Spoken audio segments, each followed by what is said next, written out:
Chers amis, bonjour. Nous sommes le dimanche 18 février 2024. Il est 9 heures. Quelques news de l'Arménie, de l'Artsakh et de la diaspora arménienne. Hier soir, 6e festival international du Doudouk à Valence, au théâtre de la ville de Valence, dans une salle archi pleine de près de 300 personnes.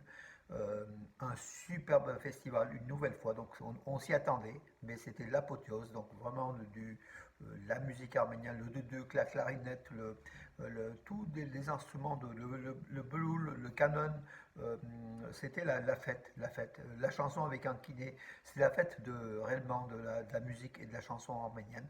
Euh, une sorte comment dirais-je, une sorte de rendez-vous incontournable, je pense, ce festival du Doudouk, dont la 6e édition, donc en présence de la consul d'Arménie, Narine Nikolian, du maire de Valence, Nicolas d'Aragon, et puis vice-président du conseil régional Auvergne-Rhône-Alpes.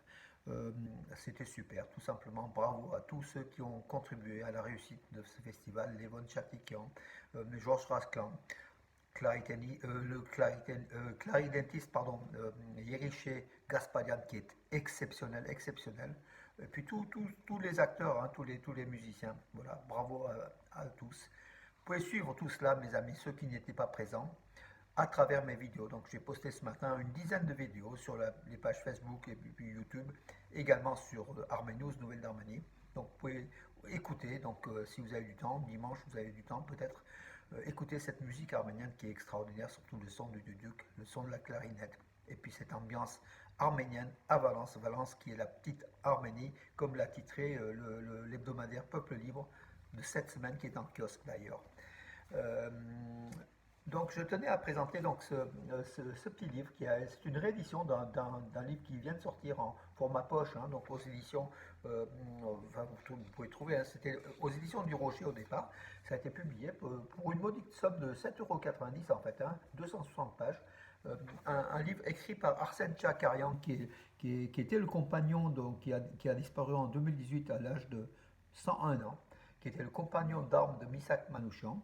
Et il retrace donc justement tous les attentats, tout ce que le groupe Manouchian a fait, et beaucoup d'éléments. Hein, voilà, et c'est coécrit avec Hélène Kosseyan, Kosseyan, que je salue parce elle est l'auteur de plusieurs livres, hein, donc, et notamment aussi de mon ami Franck Bayramian qui fait la promotion donc, de ce livre-là. Et puis, en tout cas, à quelques jours de la panthéonisation de Misak Manouchian, donc ça sera mercredi 21 février. Vous pouvez donc lire ce truc-là, enfin ce livre qui est de poche, qui se lit très bien et qui est assez haletant. Vraiment, c'est un très beau livre. Il y en a d'autres, hein, il y a une vingtaine de publications, une trentaine de publications.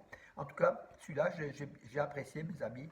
Donc voilà, une nouvelle fois, regardez la couverture, très belle couverture, avec l'image juste avant l'exécution de Misak Manouchian, qui est le deuxième, là c'est lui, à quelques minutes avant l'exécution. Voilà, donc cette photo qui est connue. Hein, voilà. Voilà mes amis pour cela. Donc en information, allez, on commence par les bonnes nouvelles. Arsène Haroutunian pour l'Arménie dans les 57 kilos. Il est champion d'Europe pour la quatrième fois, quatrième titre de champion d'Europe de lutte libre. Ça se passait à Bucarest, capitale de la Roumanie. Il s'est imposé en finale, donc Arsène Haroutunian, 10-0 en 52 secondes face à un Turc, donc en finale. Double, pour nous, c'est une double victoire. Hein, voilà, 10-0 et quatrième titre européen pour Arsenal. Bien sûr, notre ours blanc, comment dirais-je, Arthur Alexanian, a remporté son septième titre européen, mais c'est un homme d'exception. Et Arsenal suit donc cet homme d'exception, qui est un athlète, un lutteur en lutte libre, exceptionnel.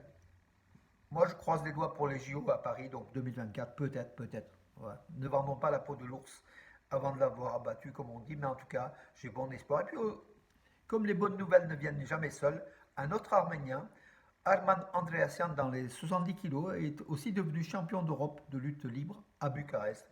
Il s'est imposé face à un Georgien en finale sur le score de 7-3. Voilà, donc dans les dernières secondes, il a arraché donc une victoire. C'est son premier titre européen à Arman Andreassian. Bravo à lui en tout cas. Tout le monde du sport de l'Arménie hier était en joie avec ces 2 titres de champion d'Europe en lutte libre. On a eu aussi 2 titres de champion d'Europe en lutte gréco-romaine, hein, il faut le dire aussi, avec Malkha Samoyan et puis Arthur Alexanian, bien sûr.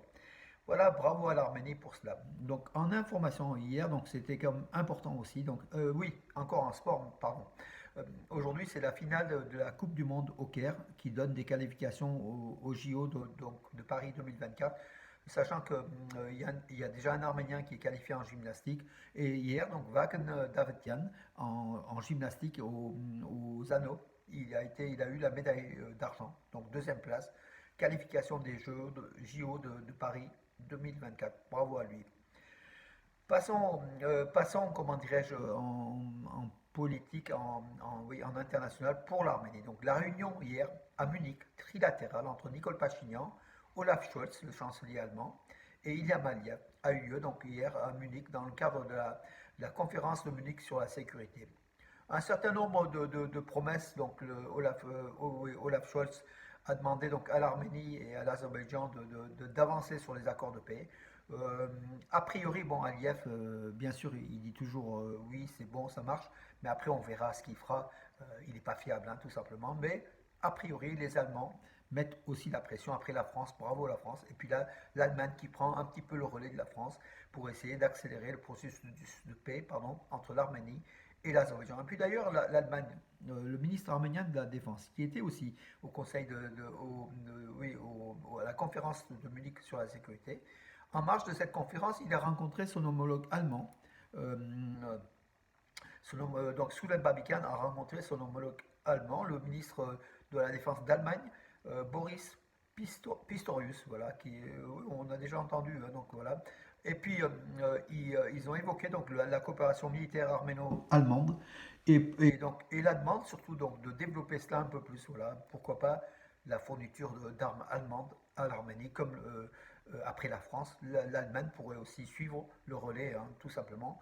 Ça sera une bonne chose pour l'Arménie. Une mauvaise chose aussi donc, entre donc Zelensky, le président ukrainien, et Aliyev se sont rencontrés hier, aussi pareil à Munich, en marge de cette conférence. En tant que pays, regardez en fait, c'est ce que Aliyev a déclaré à Zelensky. En tant que pays qui a souffert de l'occupation russe, hein, de l'Ukraine, nous comprenons très bien votre situation, comme si l'Azerbaïdjan était occupé par l'Arménie, hein, alors que c'est eux qui occupent l'Artsakh. Il comprend bien l'occupation. Là, il parle il dit pas Aliyev, mais il parle des Arméniens qui occupaient l'Artsakh, alors que c'est leur terre millénaire. Voilà, donc la différence, c'est ça. Mais Aliyev veut avoir la complicité de Zelensky, donc Volodymyr Zelensky, le président ukrainien, pour dire qu'ils sont dans le même bateau, hein, voilà. Ce qui est étonnant, c'est quand même Aliyev, qui est proche de la Russie, hein, l'Azerbaïdjan, fasse de telles déclarations à Zelensky, donc qui est l'ennemi ukrainien, l'ennemi de Vladimir Poutine. Voilà, donc une nouvelle fois, l'Azerbaïdjan est sur la trace de la Turquie, qui joue les doubles jeux en fait. La Turquie qui fait partie de l'OTAN et qui joue avec les Russes. Voilà, c'est aussi l'Azerbaïdjan. Donc il n'y a pas de colonne vertébrale en fait, hein, donc de cette politique de dictateur. Ils vont là où le vent mène, et puis des deux côtés en fait, hein, ils peuvent changer à la seconde près le sens de leur chemin, de leur doctrine politique qui n'en est pas une, hein, qui est une doctrine opportuniste tout simplement. Voilà. Euh, donc Nicole Pachinian, le Premier ministre arménien qui était aussi à cette conférence, hein, de Munich sur la sécurité, il a rencontré Anthony Blinken, le secrétaire d'État américain, avec une réunion assez importante. Et bien sûr, une nouvelle fois, donc, les États-Unis soutiennent le processus de paix entre l'Arménie et l'Azerbaïdjan. Et puis Anthony Blinken a eu quand même une conversation assez importante avec Nicole Pachinian.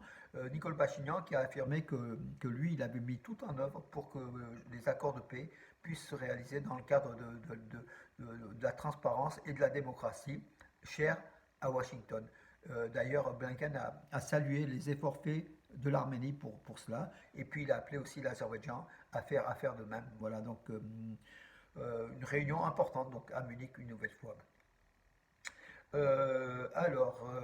Pour dire, donc l'Arménie espère que la Russie fera des efforts pour la libération des prisonniers de guerre détenus par l'Azerbaïdjan à Bakou. Voilà, c'est ce qu'a déclaré le vice-président du Parlement arménien, Hagop Achakian. Il a reçu donc quelques députés russes de la Douma, de la Fédération de Russie, à l'occasion, qui étaient venus en Arménie à l'occasion de l'inauguration du buste donc, du héros légendaire qui est un détective, un espion en fait arménien qui a servi l'Union soviétique, qui est très connu, Kevork Vartanyan. Donc, à l'occasion de son centième anniversaire, il a disparu il y a quelques années. Hein. Son buste a été inauguré à Yerevan en présence de parlementaires arméniens et russes. Voilà donc le lien entre Russes et Arméniens, entre un homme qui a servi avec son épouse, hein, donc ce Gevorg Vartanyan, qui est très célèbre, hein, un des espions les plus célèbres de l'Union soviétique, qui a servi tant l'Union soviétique, donc Russie, que l'Arménie, puisqu'il était aussi patriote. Hein, voilà, donc l'Arménie a élevé un buste, et puis il a été déjà honoré, il le sera encore plus, voilà, et ce sera un lien entre l'Arménie et l'ex-Union soviétique, qui est aujourd'hui reprise surtout par le leader, la Russie. Voilà mes amis pour aujourd'hui, j'en ai terminé. Je regarde s'il n'y a pas une ou deux infos. Vous savez, souvent quand je vous donne des infos, le matin il y en a d'autres qui arrivent, donc je n'ai pas le temps toujours de traiter. Je vais voir s'il n'y a pas eu d'accrochage ou de. Vous savez, on est toujours dans le qui-vive. Non, ben écoutez, les infos sont là comme elles étaient donc hier soir. Voilà mes amis, je vous donne rendez-vous à demain et bonne journée.